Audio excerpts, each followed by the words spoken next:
دنیا میں 3 جگہیں ایسی ہیں جہاں آپ زندگی کی اصل حقیقت جان سکتے ہیں۔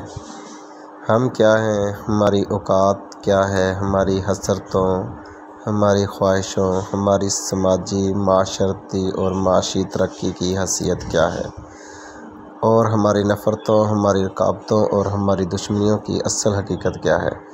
آپ مہینے میں ایک بار ان جگہوں کا وزٹ کر لیا کریں، آپ کو اپنے ظاہر اور اپنے باطن دونوں کی اوقات سمجھ آ جائے گی۔ میں اکثر ان جگہوں پر جاتا ہوں اور کسی کونے میں چپ چاپ بیٹھ کر زندگی کی اصل حقیقت دیکھتا ہوں اور پھر پوری طرح چارج ہو کر واپس آ جاتا ہوں۔ یہ 3 جگہیں قبرستان، ہسپتال اور جیل ہیں۔ آپ کبھی اپنا سب سے قیمتی سوٹ پہنیں، شیو کریں، جسم پر خوشبو لگائیں، جوتے پالش سے چمکائیں، اپنی سب سے مہنگی گاڑی نکالیں اور شہر کے سب سے بڑے قبرستان میں چلے جائیں۔ آپ ایک کونے سے دوسرے کونے تک قبروں کے کتبے پڑھنا شروع کریں۔ آپ تمام قبروں کے سٹیٹس دیکھیں۔ آپ کو محسوس ہوگا ان قبروں میں سوئے ہوئے زیادہ تر لوگ سٹیٹس کے لحاظ سے آپ سے کہیں آگے تھے۔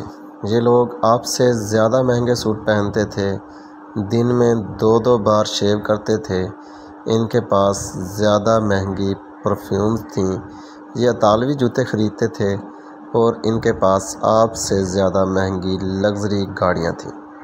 لیکن آج یہ مٹی میں مل کر مٹی ہو چکے ہیں اور قبر کا کتبہ ان کی واحد شناخت رہ گیا ہے۔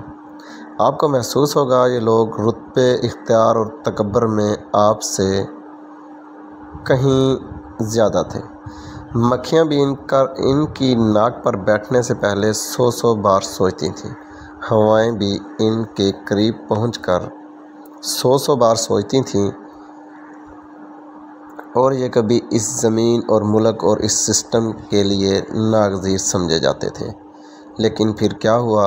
ایک سانس ان کے پھیپھڑوں سے باہر نکلی اور واپس جانے کا راستہ بھول گئی، اور اس کے بعد یہ لوگ دوسروں کے کندھوں پر سفر کرتے ہوئے یہاں پہنچے اور زندگی نے انہیں فراموش کر کے واپس کبھی نہ لوٹنے دیا، اور اب ان کا مرتبہ، ان کے اختیارات، ان کا تکبر اور ان کی ناگزیریت 2 فٹ کے کتبے میں سمٹ کر رہ گئی۔ آپ قبرستان کی کسی شکستہ قبر کے سراہانے بیٹھ جائیں، اپنے ارد گرد پھیلی قبروں پر نظریں ڈالیں اور اپنے آپ سے سوال پوچھیں، میرے پاس کتنا وقت باقی ہے؟ آپ کو اس سوال کے جواب میں تاریکی، سناٹا اور بے بسی کے سوا کچھ نہیں ملے گا۔ آپ اسی طرح کبھی کبھی ہسپتالوں کا چکر بھی لگا لیا کریں۔ آپ کو وہاں اپنے جیسے سینکڑوں، ہزاروں لوگ ملیں گے۔ یہ لوگ بھی چند دن، چند گھنٹے پہلے تک آپ کی طرح دوڑتے، بھاگتے، لپکتے اور شور مچاتے انسان تھے۔ یہ بھی آپ کی طرح سوچتے تھے کہ یہ زمین پر ایڑی رگڑیں گے تو تیل کے چشمے پھوٹ پڑیں گے۔ ان کا بھی خیال تھا یہ پاؤں مار کر زمین ہلا دیں گے، اور ان کو بھی یہ گمان تھا کہ دنیا کا کوئی وائرس، کوئی جراثیم اور کوئی دھات انہیں نقصان نہیں پہنچا سکتی۔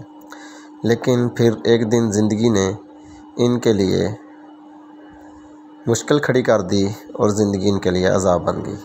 ان کے پاؤں، ان کے ہاتھ، ان کی آنکھیں، ان کے کان، ان کا جگر، ان کا دل، ان کا دماغ اور ان کے گردے ان سے بے وفائی کر گئے، اور یہ اپنے ٹھنڈے گرم محلوں سے نکل کر ہسپتال کے بدبودار کوریڈورز کے مسافر بن گئے۔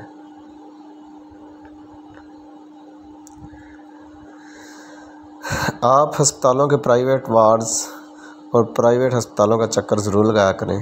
آپ کو وہاں وہ لوگ ملیں گے جو مہنگے سے مہنگا ڈاکٹر اور قیمتی سے قیمتی ترین دوا خرید سکتے ہیں، لیکن اس کے باوجود یہ بے بسی کا عالم ان پہ سوار ہے۔ یہ بے بسی کے عالم میں ہسپتالوں میں پڑے ہیں، کیونکہ انسان ڈاکٹر اور دوا تو خرید سکتا ہے لیکن شفا نہیں، اور یہ لوگ قدرت کے اس قانون کے قیدی بن کر ہسپتالوں میں پڑے ہیں۔ آپ مریضوں کو دیکھیں، پھر اپنے آپ کو دیکھیں، اللہ کا شکر ادا کریں اور صحت کی اس مہلت کو مثبت طریقے سے استعمال کریں۔ آپ جیلوں کا چکر بھی لگایا کریں، آپ کو وہاں ایسے ہزاروں لوگ ملیں گے جو کبھی آپ کی طرح آزاد تھے۔ یہ رات کے 3 بجے کافی پینے نکل جاتے تھے، یہ سردیوں کی یک ٹھنڈی راتیں اپنے نرم اور گرم بستروں پر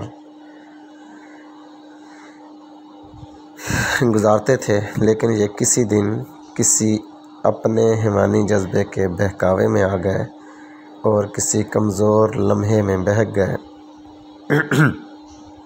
اور عیش میں یا پھر خوف میں ان سے کوئی ایسی غلطی سرزد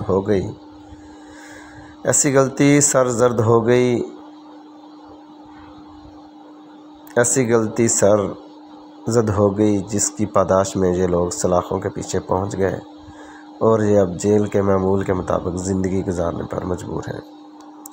آپ سزائے موت کے قیدیوں سے بھی ضرور ملیں، آپ کو ان سے مل کر محسوس ہوگا ہم لوگ رقابت کے جذبے کو ایک لمحے کا سکھ دینے کے لیے، ہم اپنی انا کو گنے کے رس کا ایک گلاس پلانے کے لیے، ہم 1 منٹ کے لیے اپنی ناک کو دوسروں کی ناکوں سے بلند رکھنے کے لیے، اور ہم دوسروں کی ضد کو کچلنے کے لیے بعض اوقات ایسی غلطی کر بیٹھتے ہیں کہ موت بھی ہم پر ترس کھانے سے انکار کر دیتی ہے، اور ہم جیل کی سلاخیں پکڑ کر اور اللہ سے معافی مانگ کر دن کو رات اور رات کو دن میں ڈھلتا ہوا دیکھتے ہیں، لیکن ہماری سزا پوری نہیں ہوتی۔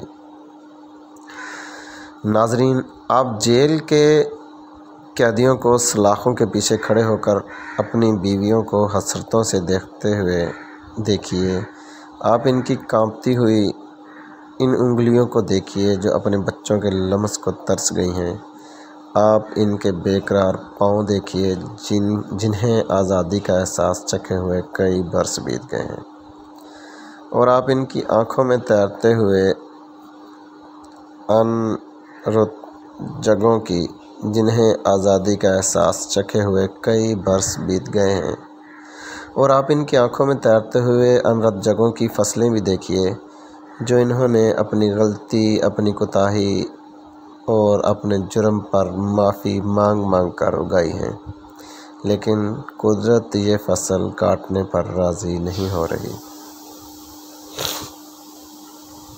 آپ ان لوگوں کو دیکھیے، اپنے اوپر نگاہ ڈالیے اور پھر یہ سوچئے، آپ پر بھی دن میں ایسے سینکڑوں ہزاروں کمزور لمحے آتے ہیں، آپ بھی لالچ کے بہکاوے میں آتے ہیں، آپ بھی غرور اور تکبر کے ماؤنٹ ایورسٹ پر چڑھ جاتے ہیں، آپ بھی رقابت کے نرغے میں آ کر دوسرے لوگوں کی زندگیوں کو کھیل بنا لیتے ہیں، آپ بھی غیرت کے سراب میں الجھ کر دوسروں کا خون پینے کا فیصلہ کرتے ہیں، اور آپ بھی دوسروں کے مال کو اپنا مال بنانے کے منصوبے بناتے ہیں، لیکن کوئی نادیدہ ہاتھ، کسی دوست کی کوئی نصیحت یا ماں باپ کی کوئی نصیحت اور حالات کی کوئی مہربانی آپ کو روک دیتی ہے۔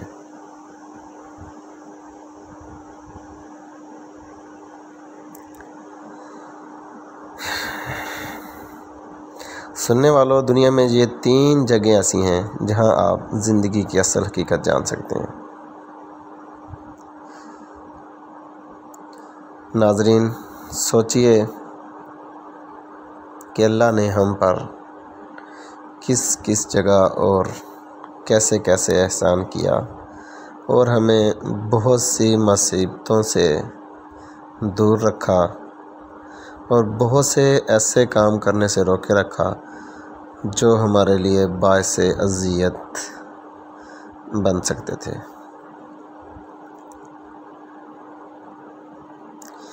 اللہ کا شکر ادا کیجئے، اور جو لوگ آپ کو نصیحتیں کرتے رہتے ہیں ان کے لیے ٹائم نکالیے، ان کی باتیں سنیے اور ان کی باتوں پر عمل کیجئے۔ اللہ کے حضور سجدہ شکر ادا کیجئے کہ اللہ ہم پر کس قدر مہربان ہے۔ ناظرین خوش رہیے، خوشیاں بانٹیے۔